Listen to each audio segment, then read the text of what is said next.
किसानों से हमदर्दी खत्म हो गई या झोली का माल खत्म हो गया? किसान शब्द के मायने बदल गए हैं। इनके बॉर्डर पर बैठने से दिक्कत आम जनता को होती है। सरकार और पुलिस सोती रहती है। बंदूकों की नोक पर किसानों से नील की खेती करवाते थे। अघोषित मुख्यमंत्री बन गया हो, उसके डमी सीएम को ये बात पहले समझ में नहीं आई तो फिर बॉर्डर पर क्यों बैठने दिया गया? मेरे इस वीडियो से बहुत सारे लोगों को तकलीफ हो सकती है। किसान, पहले शब्द को सुनते ही बोलते ही भारत की परंपरा, भारत की विरासत याद आ जाती थी। बॉलीवुड की कई फिल्मों के सीन याद आ जाते थे। लेकिन पिछले 4-5 साल से जहन में आने वाली ये तस्वीरें बदल गई हैं। अब जैसे ही कोई किसान बोलता है तो हमें याद आते हैं ये दृश्य जो आप मेरे पीछे देख पा रहे होंगे। किसान शब्द के मायने बदल गए हैं। अब किसान के साथ एक शब्द खुद ब खुद अटैच हो गया है और वो है किसान आंदोलन। भाई पिछले 5 सालों से तो कम से कम यही चल रहा है। कभी दिल्ली का गाजीपुर बॉर्डर, कभी सिंघू बॉर्डर, कभी शंभू बॉर्डर, कभी दिल्ली पंजाब हरियाणा बॉर्डर। और बॉर्डर पर बैठने वाले लोग किसान हैं या राजनीतिक दलों के कार्यकर्ता, इस बहस में मैं अभी फिलहाल नहीं पढ़ना चाहूंगा। लेकिन इनके बॉर्डर पर बैठने से दिक्कत आम जनता को होती है। और इसी किसान शब्द पर अब लगता है देश में राजनीति की जा रही है। हालांकि आपको अगर इतिहास के पन्नों में कई दशक पहले लेकर चलूं तो भारत में सबसे पहला किसान आंदोलन महात्मा गांधी के नेतृत्व में हुआ।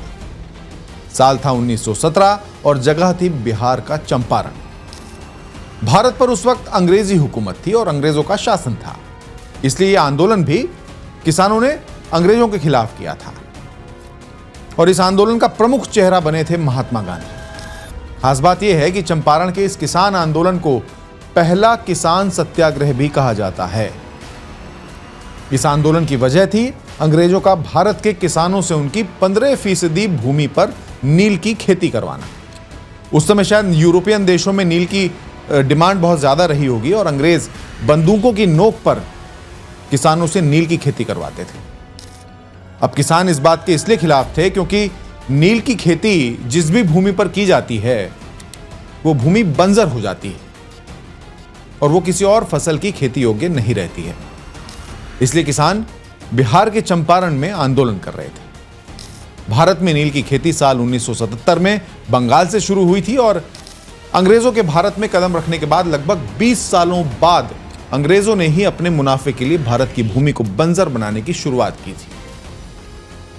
लेकिन महात्मा गांधी के इस आंदोलन में शामिल होने से और शामिल होने के बाद अंग्रेजों को झुकना पड़ा और 135 सालों की लंबी लड़ाई लड़ने के बाद किसानों को नील की खेती से छुटकारा मिल गया था।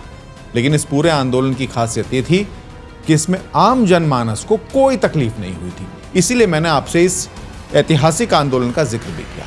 और अगर इतिहास के पन्नों को और थोड़ा सा आप खंगालेंगे तो आपको कई और किसान आंदोलनों के विषय में भी पता चलेगा। लेकिन इन सभी आंदोलनों में आम जनता को कभी कोई दिक्कत परेशानी नहीं हुई। लेकिन अब क्या हो रहा है? एक साल तक बॉर्डर बंद पड़े रहते हैं, हाईवे बंद पड़े रहते हैं, किसानों के नाम पर शिफ्टों में चंद लोग ट्रैक्टर ट्रॉली खड़े कर देते हैं और पुलिस बॉर्डर सील कर देती है।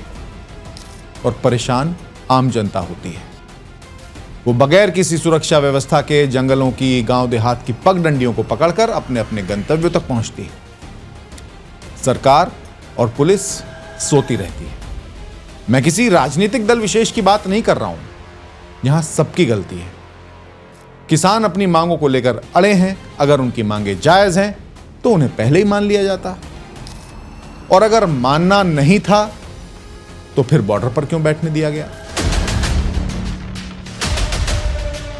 क्या सिर्फ राजनीति के लिए? क्या सिर्फ एक दूसरे को बदनाम करने के लिए? क्या सरकारों को जनता के हितों की सुरक्षा का, उनके नुकसान का उनकी कोई चिंता नहीं है? दिल्ली की जनता ने जिस फर्जी आम आदमी को शीश महल और सत्ता दोनों से बेदखल कर दिया हो, जो व्यक्ति आज पंजाब पहुंचकर अघोषित मुख्यमंत्री बन गया हो, उसके डमी सीएम को यह बात पहले समझ में नहीं आई कि जो लोग बॉर्डर पर बैठे हैं उनके बैठने से सरकार को राजस्व का बहुत नुकसान हो रहा है। कारोबार ठप है, टूरिज्म ठप है, व्यापारियों का व्यापार ठप है, जनता परेशान है, ट्रैफिक जाम लगे हैं, चंद घंटों का सफर लोग कई घंटों में कर रहे हैं। ये बात पहले क्यों नहीं समझ में आई भाई? क्या पंजाब सरकार नशे में डूबी थी? कहीं ऐसा तो नहीं कि इस आंदोलन को जो लोग पीछे से फंड कर रहे थे उन्होंने अब फंड देने बंद कर दिए हो और आंदोलन की हवा निकल गई हो और इसीलिए दुनिया को दिखाने के लिए अब बुलडोजर का ड्रामा किया जा रहा हो? सवाल तो कई सारे खड़े हो रहे हैं। जो आम आदमी पार्टी पहले खुद को किसानों का हितैषी बताती थी, दिल्ली में जब आंदोलन हुआ, गाजीपुर बॉर्डर सील हुआ, सिंघू बॉर्डर सील हुआ, तो इसी आम आदमी पार्टी ने अपनी झोली खोलने के दावे किए थे। हमारी पूरी सरकार, हमारे एमएलए, हमारे पार्टी के कार्यकर्ता, हमारे मंत्रीगण, मैं खुद, हम लोग एक सेवादार की तरह किसानों की सेवा करने में लगे हुए हैं। अब क्या हो गया भाई? किसानों से हमदर्दी खत्म हो गई या झोली का माल खत्म हो गया? जिस किसान आंदोलन पर देश के स्वघोषित क्रांतिकारी पत्तलकार, माफ कीजिएगा पत्रकार, अपने गले फाड़ रहे थे, अब सांप सूंघ गया।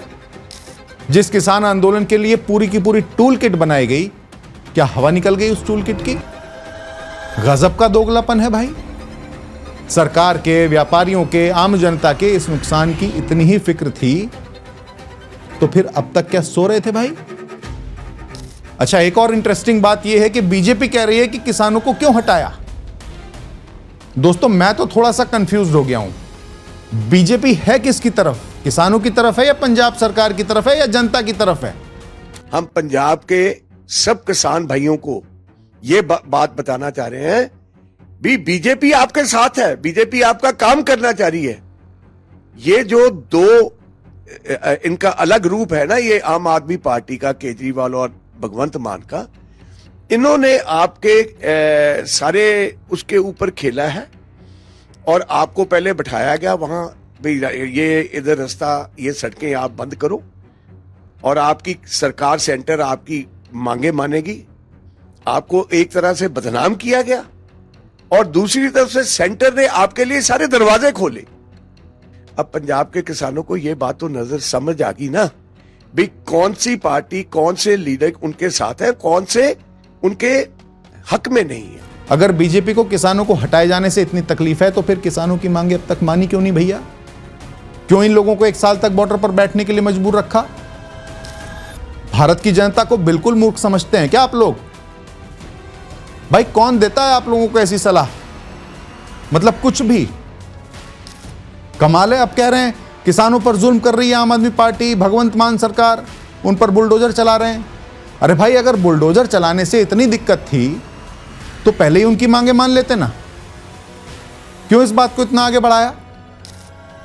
पहले तो बीजेपी कह रही थी कि किसान नहीं है, कभी कह रही थी कि ये खालिस्तानी है, कभी कहा इस आंदोलन को खालिस्तानियों का समर्थन है, खालिस्तानियों से पैसे मिल रहे हैं।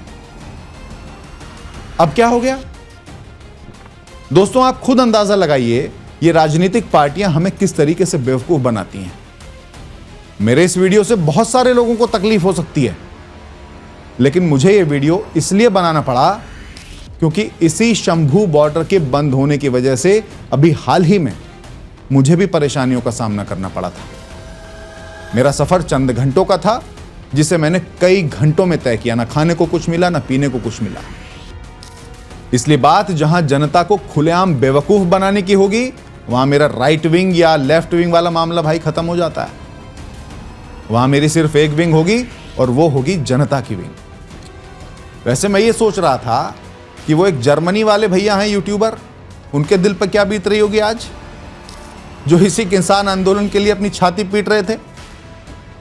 जो अरविंद केजरीवाल उनकी आम आदमी पार्टी को किसानों का सच्चा हमदर्द बता रहे थे, जिनके लिए अरविंद केजरीवाल किसानों के मसीहा थे। देख ले भाई, आज तेरे मसीहा ने किसानों के तंबुओं पर बुलडोजर चलवा दिए। हम मुझे इंतजार इस बात का है कि तुम क्या बोलते हो, कौन सी फर्जी रिपोर्ट और डेटा लेकर जनता के सामने आते हो, और जो तुम वो हाथ हिला हिला कर ऐसे ऐसे करके वो अपने फॉलोवर्स को इंप्रेस करते हो ना, मुझे इंतजार रहेगा कि अब क्या बोलते हो तुम। दोस्तों, दरअसल इन जैसे लोगों ने ना सरकार के खिलाफ जनता के मन में सिर्फ जहर भरने का काम किया है। आम आदमी पार्टी से तो चलिए मुझे व्यक्तिगत तकलीफ है और मैं इसे सार्वजनिक रूप से स्वीकार करता हूं, वो भी सार्वजनिक मंच पर स्वीकार करता हूं। लेकिन अगर दूसरी पार्टियां भी जनता के साथ इस तरीके से मजाक करेंगी ना, तो मैं बोलूंगा, जरूर बोलूंगा, और पूरी मजबूती के साथ और जिम्मेदारी के साथ बोलूंगा। इतनी हिम्मत और जज्बा है मेरे अंदर, क्योंकि मेरा चैनल और मेरे शब्द किसी की बपौती नहीं है। तो फिलहाल राहत की बात आप सब लोगों के लिए यह है कि अब आपका हिमाचल की पहाड़ियों को घूमने का सफर आसान हो जाएगा। अमृतसर के गोल्डन टेम्पल में अगर आप मत्था टेकना चाहते हैं तो वहां जाने का सफर भी आपके लिए आसान हो जाएगा। और पिछले 1 साल से जो भी परेशानियां, तकलीफें, दहशत आपने झेली है, अब आपको उससे मुक्ति मिलने जा रही है। बस ख्याल एक बात का रखना है, किसी भी पॉलिटिकल पार्टी के समर्थक बने, अंधभक्त नहीं, क्योंकि अगर आप अंधभक्त बनेंगे तो आपको बर्बादी समझ में नहीं आएगी। राजनीतिक पार्टियां सिर्फ वोट बैंक की राजनीति करती हैं। इन्हें आपकी गाड़ी में फूकते डीजल पेट्रोल से कोई लेना देना नहीं है। आपके खराब होते समय से कोई लेना देना नहीं है। ये पल भर में किसानों को खालिस्तानी बता देंगे और खालिस्तानियों को किसान भी बता देंगे, उन्हें बॉर्डर पर भी बैठा देंगे। और आप बस यही सोचते रह जाओगे, कंफ्यूज हो जाओगे कि ये किसान थे या खालिस्तानी थे, और राजनेता अपनी राजनीतिक रोटियां सेक जाएंगे। इसलिए प्लीज आप अपनी स्वयं की बुद्धि विवेक का इस्तेमाल करिएगा और अपना बहुत ख्याल रखिएगा। मेरी बात अगर सही लगी हो तो इस वीडियो को अधिक से अधिक शेयर करिएगा, क्योंकि बोला मैंने, क्योंकि आपके सपोर्ट से ही मुझे ये शब्दों की ताकत मिलती है। मैं ये हैसियत जमा पाता हूं कि मैं इस तरीके के शब्दों का इस्तेमाल कर पाऊं। चैनल को सब्सक्राइब करना बिल्कुल ना भूलिएगा। नमस्ते।